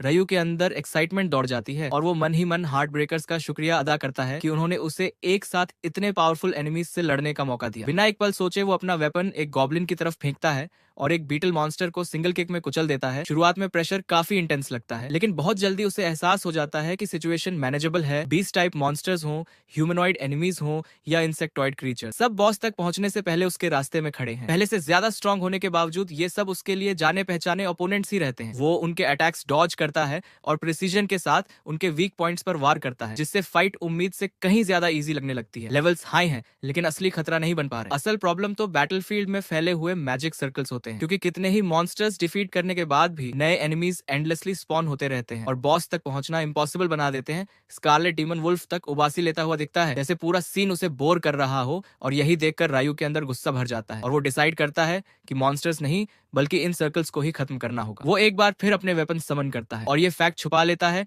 कि उसके पास एक दूसरा सेप्टर भी है, क्योंकि उसे पता है कि ये बात उसके दोस्तों को शॉक कर देगी। नए स्पॉन हुए मॉन्स्टर्स को चीरता हुआ वो सीधे मैजिक सर्कल्स की तरफ बढ़ता है, और एक एक करके सबको तोड़ता चला जाता है। कुछ ही देर में जब डस्ट सेटल होती है, तो रायू फॉलन लेसर एनिमीज के बीच अकेला खड़ा होता है, और उसे अपने अचीवमेंट पर जेन्युइन प्राइड महसूस होती है। अब सिर्फ एक ही एनिमी बचता है, सबसे स्ट्रॉन्ग स्कारलेट डीमन वुल्फ धीरे धीरे खड़ा होता है, फाइट खत्म करने के लिए रेडी। और रायू उसे मॉक करते हुए बोलता है कि आखिरकार तू खड़ा तो हुआ, अब डिसअपॉइंट मत करना। जैसे इस प्रोवोकेशन का जवाब देते हुए वुल्फ एक डेफनिंग हाउल निकालता है, जिससे जमीन में शॉक वेव्स दौड़ जाती हैं और धरती तक क्रैक होने लगती है। रायू के कानों में जो दर्द होता है वो डिस्टर्बिंगली रियल लगता है, और वो मन ही मन डेवलपर्स को कोसता है। हाउल यहीं खत्म नहीं होती, क्योंकि इलीट लेवल कॉम्बैट स्पीड का इस्तेमाल करते हुए वुल्फ चार्ज करता है और सीधा रायू से टकराता है, जिससे वो उछलकर एक मैसिव रॉक से जा टकराता है। इम्पैक्ट इतना ब्रूटल होता है कि उसकी लगभग 8% एचपी इंस्टेंटली ड्रेन हो जाती है। वो हीलिंग शुरू करता है खुद को संभालने के लिए, लेकिन मॉन्स्टर उसे एक पल का भी आराम नहीं देता, और भले ही उसे पता है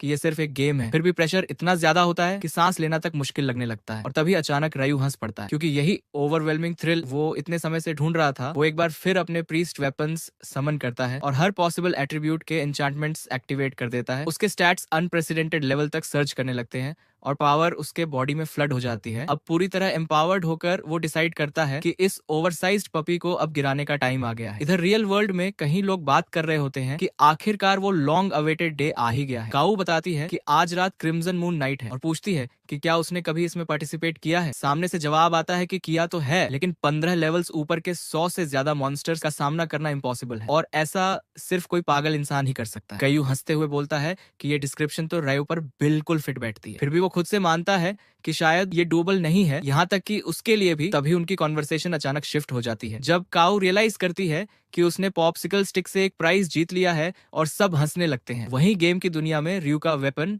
और वुल्फ के क्लॉज टकराते हैं और एक मैसिव शॉक वेव फूट पड़ती है। पहली क्लैश के बाद दोनों पीछे हट जाते हैं और रयू मॉन्स्टर की रॉ पावर देखकर जेन्युइनली इंप्रेस्ड हो जाता है, क्योंकि उसका इंटिमिडेटिंग प्रेजेंस अब पहले से कहीं ज्यादा भारी लगने लगता है और उसे समझ आ जाता है कि इस बार पहले की तरह छोटे ओपनिंग्स एक्सप्लॉइट करके जीतना पॉसिबल नहीं है। फिर भी उसके दिमाग में वही पुरानी याद उभर आती है कि जिस पहले मॉन्स्टर को उसने हराया था वो भी वुल्फ्स ही थे और बड़ी संख्या में होने के बावजूद उसने उन्हें बिना हिचक कुचल दिया था। और वही मेमोरी उसकी कॉन्फिडेंस को दोबारा जगा देती है। एक बार फिर दोनों आमने सामने खड़े होते हैं, इंतजार करते हुए कि कौन पहले मूव करेगा। और जैसे ही वुल्फ अटैक की तैयारी करता है वो फिर से जोरदार हाउल करता है, लेकिन इस बार आसमान में कई मैजिक पोर्टल्स खुल जाते हैं जिन्हें देखकर रयू कुछ पल के लिए स्टन रह जाता है। अगले ही पल उन पोर्टल से मैजिकल प्रोजेक्टाइल्स की बारिश होने लगती है, एक ऐसा नया एबिलिटी जो वुल्फ ने पहले कभी नहीं दिखाया था। रयू पूरे कॉन्फिडेंस के साथ डॉज करता है, ये सोचकर कि जब तक लगेंगे नहीं तब तक कोई फर्क नहीं पड़ेगा, लेकिन तुरंत उसकी सोच गलत साबित होती है जब एक प्रोजेक्टाइल सीधा उसे हिट करता है और भारी डैमेज दे देता है। असल में ये मैजिक बैरज सिर्फ डिस्ट्रैक्शन था, क्योंकि उसी के साथ वुल्फ ने long range tail strike set किया था और अपनी एबिलिटी से डिफेंड करने के बावजूद रायू की लगभग 20% मैक्स एचपी गायब हो जाती है। प्रीस्ट होने के बावजूद रायू अपनी सारी माना हीलिंग में झोंकने से मना कर देता है और फाइट को दोबारा असेस करने पर साफ दिखता है कि एडवांटेज वुल्फ के पास है और किसी वीकनेस को एक्सप्लॉइट किए बिना जीतना इम्पॉसिबल है। वो एक बार फिर अपना सेप्टर समन करता है और पूरी स्पीड से आगे चार्ज करता है वुल्फ के राइट पॉ को टारगेट करते हुए,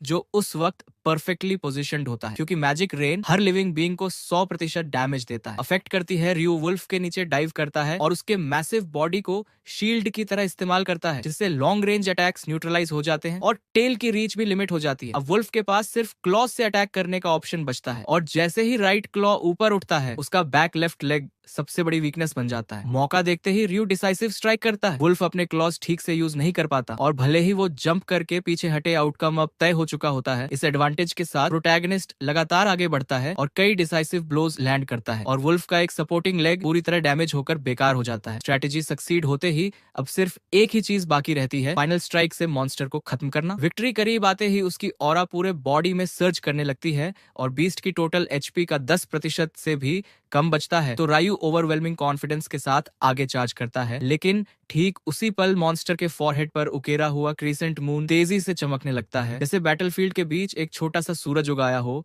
और रयू का कॉन्फिडेंस अचानक डगमगा जाता है। कुछ ऐसा होता है जिसकी उसने उम्मीद नहीं की थी। एक नई प्रेजेंस मैनिफेस्ट होती है जो पहले से कहीं ज्यादा टेरिफाइंग होती है, क्योंकि ये स्कारलेट डीमन वुल्फ का सेकंड फॉर्म होता है। इवॉल्व होते ही मॉन्स्टर का साइज लगभग 2 गुना हो जाता है और हीरो को अपनी सारी अर्लियर प्राइड निगलनी पड़ती है। जो लेग पहले पूरी तरह डिस्ट्रॉय हो चुकी थी वो अब पूरी तरह रिकवर हो जाती है और उसके क्लॉज पहले से कहीं ज्यादा शार्प और पावरफुल दिखने लगते हैं। चेंजेस सिर्फ अपीयरेंस तक सीमित नहीं रहते, बल्कि उसके स्टैट्स और एबिलिटीज भी ड्रास्टिकली बढ़ जाते हैं। और अटैक करने से पहले वुल्फ अपना बॉडी नीचे झुकाकर कस लेता है और प्रेशर रेडिएट करने लगता है। फिर स्प्रिंग की तरह खुद को लॉन्च करते हुए रयू पर टूट पड़ता है और अपने दांतों से उसे ब्रूटल तरीके से नोच लेता है। ये एक्सपीरियंस शॉकिंग होता है, क्योंकि अपनी आंखों के सामने अपने हाथ का एक हिस्सा बॉडी से अलग होता देखकर रयू के अंदर डिसबिलीफ की लहर दौड़ जाती है। और भले ही उसने डायरेक्ट हिट अवॉइड कर लिया हो, फिर भी स्पीड और पावर इतनी ज्यादा होती है कि एचपी का लॉस अनबिलीवेबल हो जाता है। बिना एक पल गंवाए रयू पूरी स्पीड से पीछे हटता है और अपनी सारी एनर्जी हीलिंग में झोंक देता है। उसकी माना डेंजरसली लो हो जाती है, लेकिन डिस्टेंस बनाना उसकी टॉप प्रायोरिटी होती है। दुर्भाग्य से मॉन्स्टर